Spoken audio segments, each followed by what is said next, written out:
The Dean J. Television Show.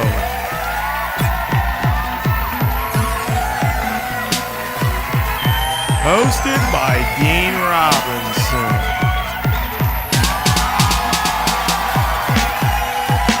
And now, Dean Robinson.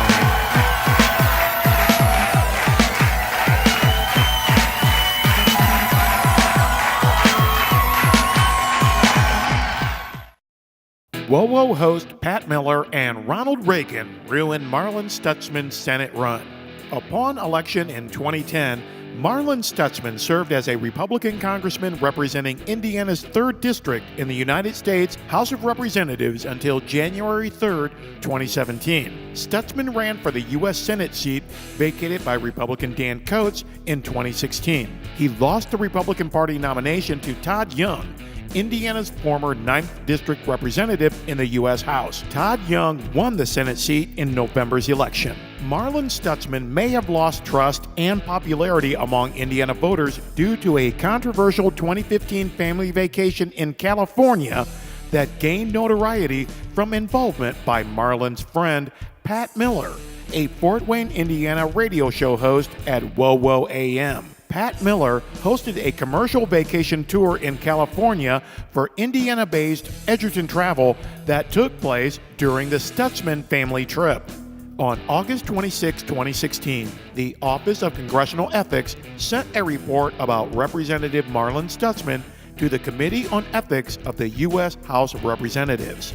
The OCE board recommended the Committee on Ethics further review the allegation that Marlin Stutzman used campaign funds for personal purposes, as there is substantial reason to believe that campaign funds were used to pay for a personal family trip to California. According to the OCE report, Stutzman used funds from his Senate campaign committee to pay for his family's airfare and a rental vehicle at a cost totaling $3,171.45. The Office of Congressional Ethics Review number 16-3645 says from August 12 to August 17, 2015, Representative Marlin Stutzman, his spouse, and his 2 children traveled to Los Angeles, California, where they met 2 family friends, the pastor of the church the family attends in Virginia and the pastor's wife.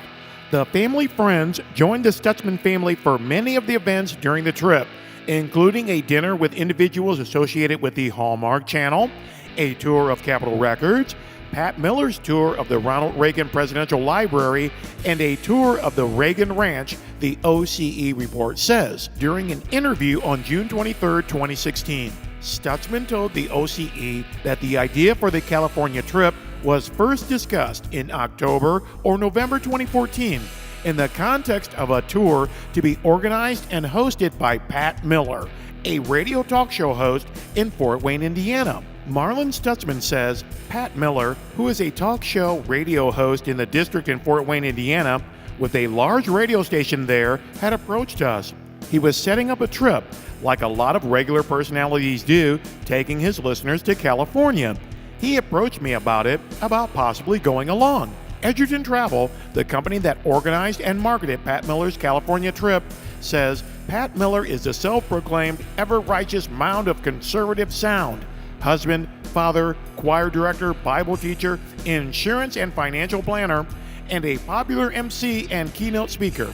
He is also the voice of the Pat Miller program, weekdays on radio station WOWO 1190 AM during the 3 to 6 p.m. drive time hours. There was a group of constituents brought there by a radio host on a trip that was, I think, themed something like American exceptionalism and had something to do with Ronald Reagan, Stutzman former Chief of Staff John Hammond told the OCE. After Stutzman's Chief of Staff consulted with the Committee on Ethics about the proposed California tour with Pat Miller, Stutzman concluded that his name could not be used in advertising or promoting Miller's trip, the report says. Stutzman, however, remained interested in joining Pat Miller and the tour group in California. Marlin Stutzman said, "We're good friends. He's a conservative talk show host. He wants me on his program. I'm on his show frequently." The OCE says it appears that a political trip was then built around the WoWo AM personalities tour. Marlin Stutzman says, "We set up a trip for Christy and I and the boys, a fundraising trip, campaign-related, also overlapped with this trip that Pat Miller was doing." During a June 22, 2016 interview with the Office of Congressional Ethics, Marlin's wife, Christy Stutzman, offers reasons for the family's California trip. "Instead of maybe doing a separate meeting down the road with my connections in California, maybe we can combine them into one trip," Christy Stutzman said. "If we can combine them into one trip, my connections and then his connections, we could, not just that, but if there was a chance, we could overlap with the Pat Miller and meet them as well and have the family there, and it would be a lot of things taken care of in one thing." While in California, Christy Stutzman referred to the trip as a family vacation, posting a photograph of her children to her Facebook account with the caption, "Great trip to the Reagan Library for our family vacation," teaching these two about the great Ronald Reagan and the Reagan Revolution. After the California trip, Representative Stutzman received an invoice from Edgerton Travel, the travel agency that organized the Pat Miller California tour, for the cost of 6 dinners aboard the Queen Mary and 6 tours of the Reagan Library, totaling $712.50. Representative Stutzman first asked his Chief of Staff, John Hammond, to see if his Senate campaign could pay the invoice. Hammond forwarded Stutzman's request to former campaign manager Brendan Del Toro, which led to this exchange of emails. "Marlin asked me to ask if the campaign could reimburse this invoice. There was a boat dinner he enjoyed with fellow Hoosiers while he was in California on a political trip. Please advise." How is this at all a campaign expense? Taking the family to the Reagan Library? He had me ask. "I didn't know anything about it until I received the invoice in the mail. If the campaign treasurer says we cannot do it, he will pay. Just the messenger. My anger is not directed at you. This is ridiculous, though. We have a spending and revenue problem." Stutzman's former campaign manager Brendan Del Toro told the OCE that he believed it was not appropriate for the campaign to pay for the Stutzman family and friends Queen Mary dinner and the Reagan Library visit associated with the Pat Miller tour. Del Toro explained that he did not believe the presence of Hoosiers at the events made them political activity. Despite Stutzman's belief that his Senate campaign could pay for the dinner and the tour, Stutzman eventually used his own money to pay for the Queen Mary dinner and Reagan Library tour hosted by Pat Miller after Stutzman's staff suggested he do so. Activities that Stutzman described as having a campaign purpose, such as the dinner with Christie's acquaintances from the Hallmark Channel and a lunch with a Hallmark TV show producer, appear to have had only incidental, if any, benefit to his campaign, according to the OCE report. Stutzman says his family and friends stayed at the home of communications consultant Frank Luntz during the California trip, with no expenses associated with the lodging arrangement. According to the OCE report, Representative Stutzman used funds from his Senate campaign committee to pay for the family's airfare and rental vehicle. Stutzman's Senate campaign paid for his family's airfare at a cost of $2,024.80. Stutzman's Senate campaign paid $1,146.65 for a vehicle rental. The OCE report says in April 2016, a member of the media began inquiring about Stutzman's August 2015 trip to California. Representative Stutzman said that after the reporter began asking questions about the trip, his staff recommended that he reimburse the campaign for certain trip expenses, but he disagreed with that recommendation. "I did not believe that I should have paid for those flights personally because it was a campaign trip. I did pay them back out of the abundance of caution, but I still don't believe that I would have needed to do that," Stutzman told the OCE. "We did do it trying to prevent a story." Chief of Staff John Hammond says at the time of the reporter's questions, Stutzman made the decision to reimburse the campaign, potentially in an attempt to kill the story, not because he was told what he had to do legally. On or around April 13, 2016, Representative Stutzman reimbursed his campaign for the cost of the airfare for his spouse and children in the amount of $1,518. Marlin Stutzman lost valuable trust and enduring popularity among Indiana voters in 2016 because he played the roles of Congressman Marlin Stutzman, Senate candidate Marlin Stutzman, and Marlin Stutzman family man during a 2015 family vacation in California while calling it campaigning. The Office of Congressional Ethics report indicates that Stutzman's 2015 California vacation began as an idea for a commercial tour featuring the congressman and his political public relations friend, Pat Miller, the host of the Pat Miller program on WOWO AM in Fort Wayne, Indiana. Fond, patriotic memories of President Ronald Reagan notwithstanding, Pat Miller's California Dream Tour with Representative Marlin Stutzman effectively destroyed the congressman's political career. Despite that bracing fact, Stutzman and Miller remain good friends. During a December 2016 broadcast of the Pat Miller program on WOWO AM, Marlin Stutzman said he watched the Chicago Cubs World Series final game victory at Pat Miller's house. Now that is friendship. That's Hoosier hospitality. That's American exceptionalism.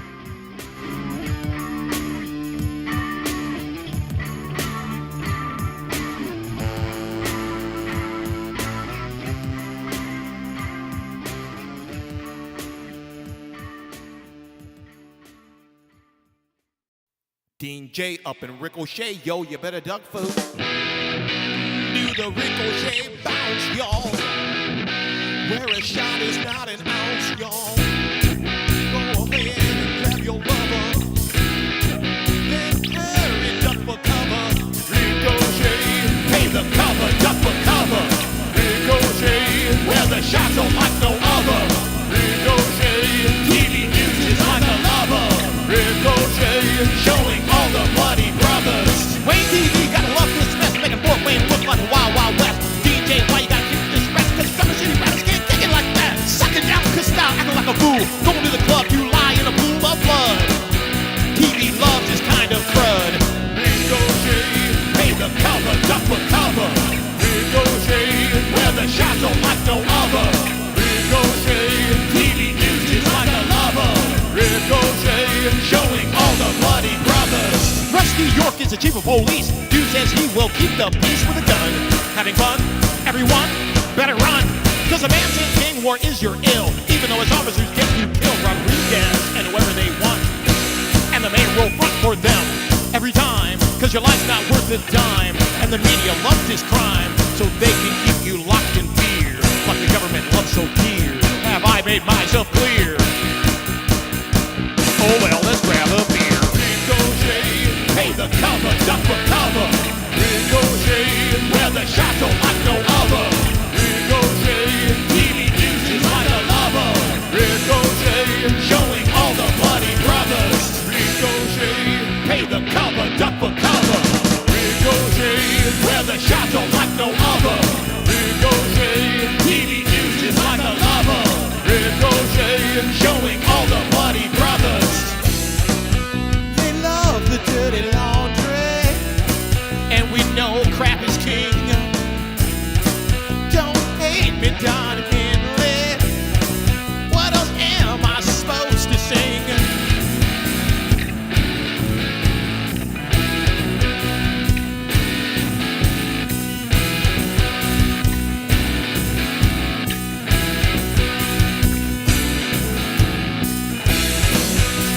Cover, duck for cover.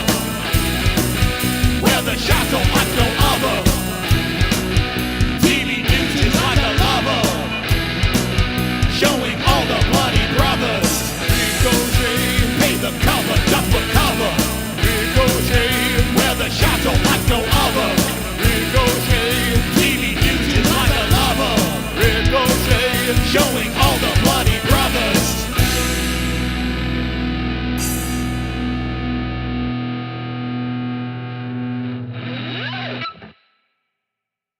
Protecting the nation from foreign terrorist entry into the United States is not the catchiest name for President Donald Trump's latest executive order. President Trump says the Secretary of State shall suspend the U.S. refugee admissions program for 120 days. I hereby proclaim that the entry of nationals of Syria as refugees is detrimental to the interest of the United States and thus suspend any such entry. Following the announcement, commercial news outlets report on the president's Muslim ban that affects 7 nations, 6 of which are not mentioned in Trump's executive order. You have to go to the Department of Homeland Security to learn about the 7 nations. The U.S. Department of Homeland Security says for the next 90 days, nearly all travelers, except U.S. citizens, traveling from Iraq, Syria, Sudan, Iran, Somalia, Libya, and Yemen will be temporarily suspended from entry to the United States. CNN says in December 2015,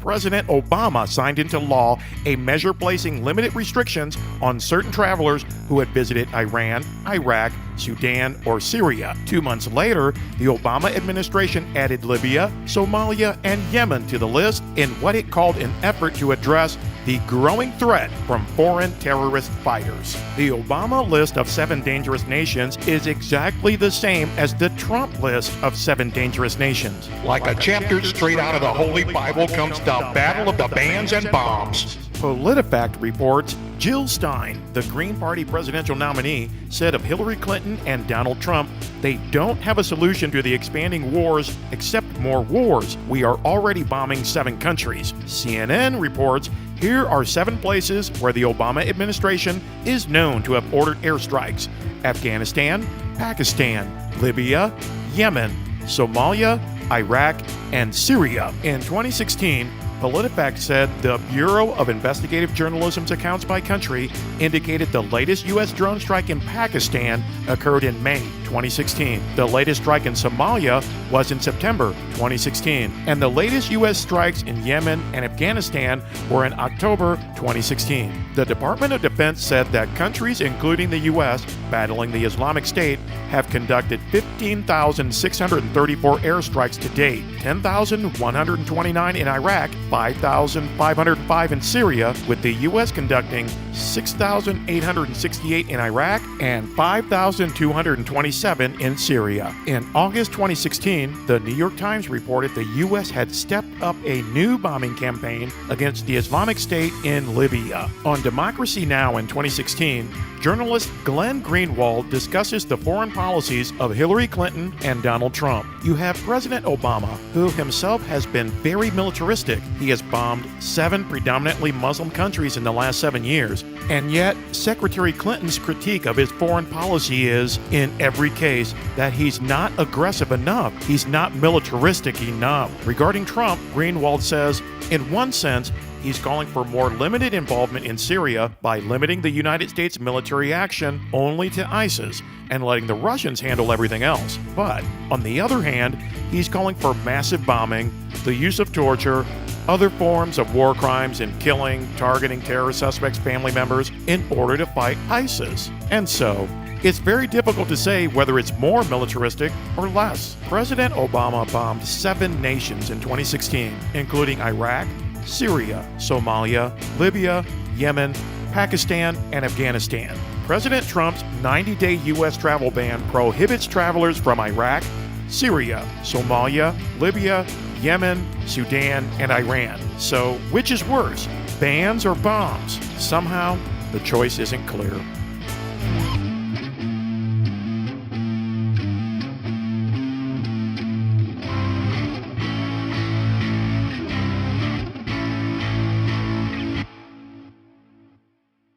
Why are Wayne TV and the News-Sentinel talking about an alleged former skinhead Klansman from Kokomo? Wayne TV says Shane Johnson was the former leader of the Kokomo skinheads, a subculture of white supremacy and anti-Semitism. In that life, Johnson covered his body in tattoos, many that showcased his belief in hate. Johnson began the lengthy process of covering the hate at New Republic Tattoo Parlor in Fort Wayne. Artist and New Republic owner Donnie Manco created the tattoo coverings. He began with coverings on Johnson's neck and will move later to his hands and throughout the rest of his body. The News-Sentinel says Johnson, 25, a native of Shelbyville, was indoctrinated into the beliefs of white supremacy from the very beginning, with his father being the driving factor. A deleted Wikipedia page says the Identity Nation is a violent Christian identity hate group based out of the state of Indiana. It was founded by Reverend Wendell Johnson on March 23, 2012 in Franklin, Indiana.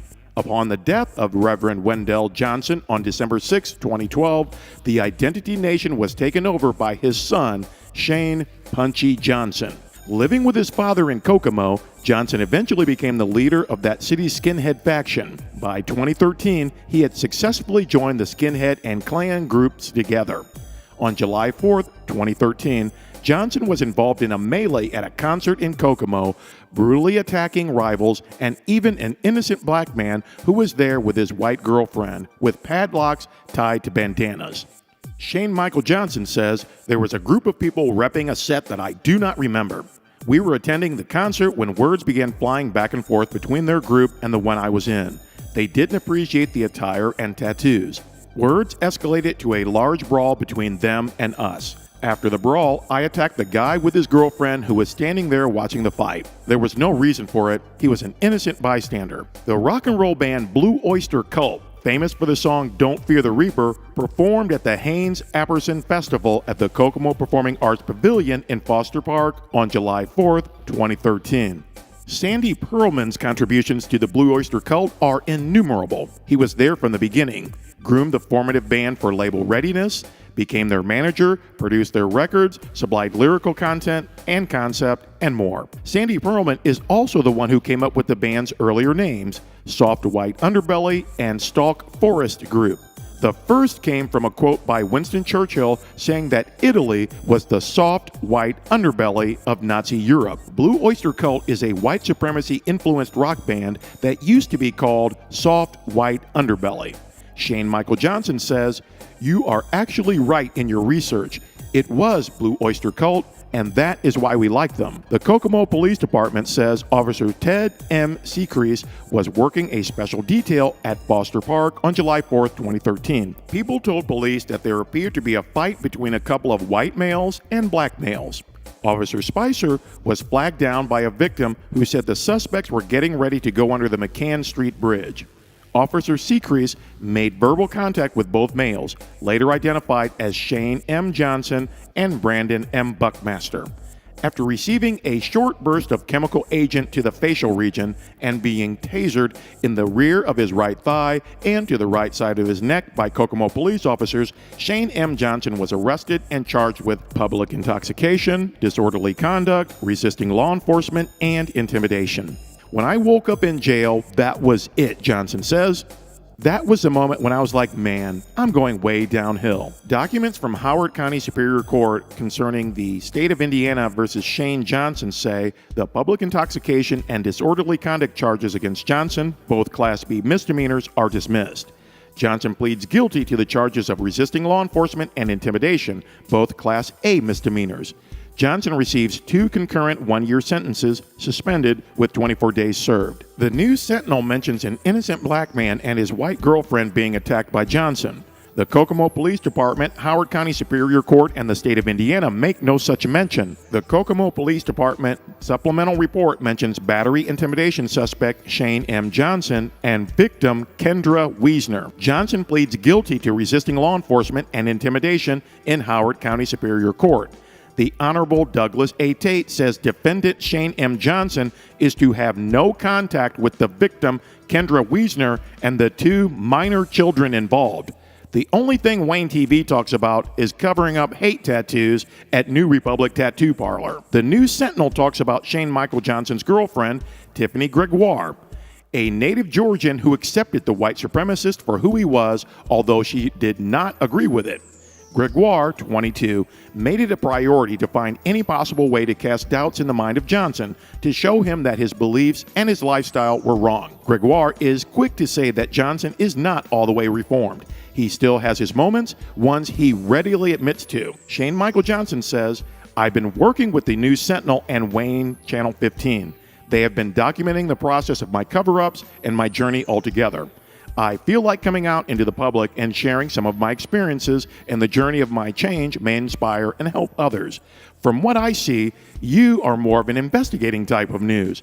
I'm not sure that my situation would be in tune with what you do." But Shane Michael Johnson still talks to me about being interviewed by the News-Sentinel and Wayne TV. "Dean, I spoke about the Republican movement and how it's a more subtle message of exactly what we believe in. My words were, Republicans' message I've heard before, except the guys preaching it were wearing robes. My whole purpose was to speak out about how even the I'm not racist white people always gave us the nod. Most cops did, judges passed light sentences also, but at the same time, we had cops who would harass us, beat on us, etc., so I spoke about police brutality also. It's about standing up by exposing them and their way of thinking.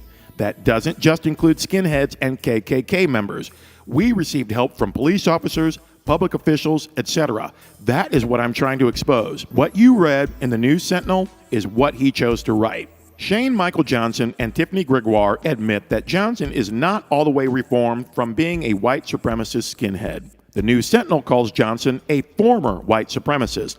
Wayne TV calls Johnson a reformed skinhead. Johnson says he is working with the News-Sentinel and Wayne Channel 15. Johnson says Summit City Noise is investigating type of news. It's not every day that a brother in Fort Wayne gets a compliment like that from an alleged former skinhead Klansman from Kokomo. That's got to be good for something, right?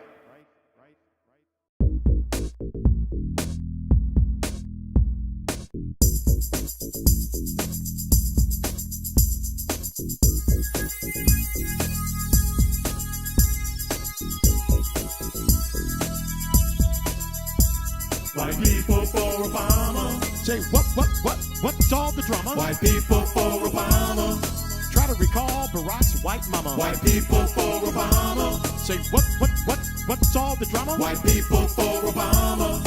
Y'all done forgot Barack's white mama. Yo people, this is your president. Got some of y'all believing I'm heaven sent. Black people rise up to down for my cause, giving some Caucasians occasion to pause. Don't be worried, my snow white friends. The 08 party's not about to end. High living on taxes and Afro sheen. Cause all I want is money, united under green. White people for Obama. Say what's all the drama? White people for Obama.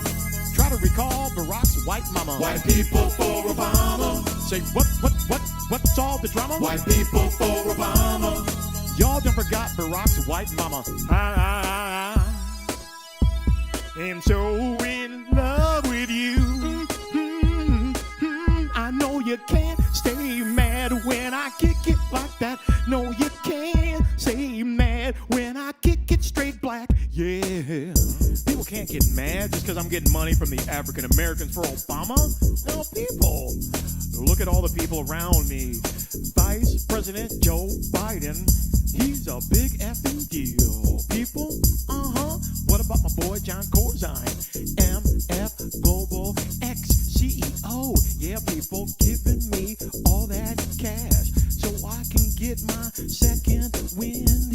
Oh, yeah, baby, you're the wind beneath my wings. White people, break it down. Ow! Yeah, Leon Panetta, he's a white guy, yeah. Timothy Gardner, he's a white guy, yeah. Got all my white peeps up in here. White people for Obama. Say what's all the drama? White people for Obama. Try to recall Barack's white mama. White people for Obama. Say what's all the drama? White people for Obama.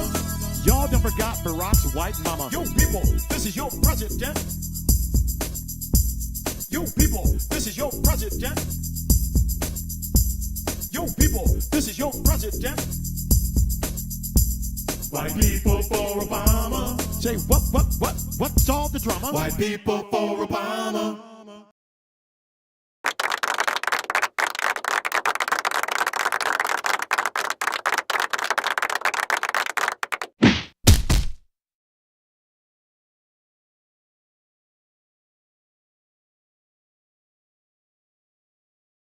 Get hip to what's happening in the world with the Dean J television show every Saturday at 5 p.m. on Access Fort Wayne 2, right before The Fort Report with News-Sentinel writer Kevin Leininger. The Dean J television show presents news, social commentary, music, and entertainment from Summit City Noise producer Dean Robinson, also known as Summit City music recording artist Dean J. Watch the Dean J television show every Saturday at 5 p.m.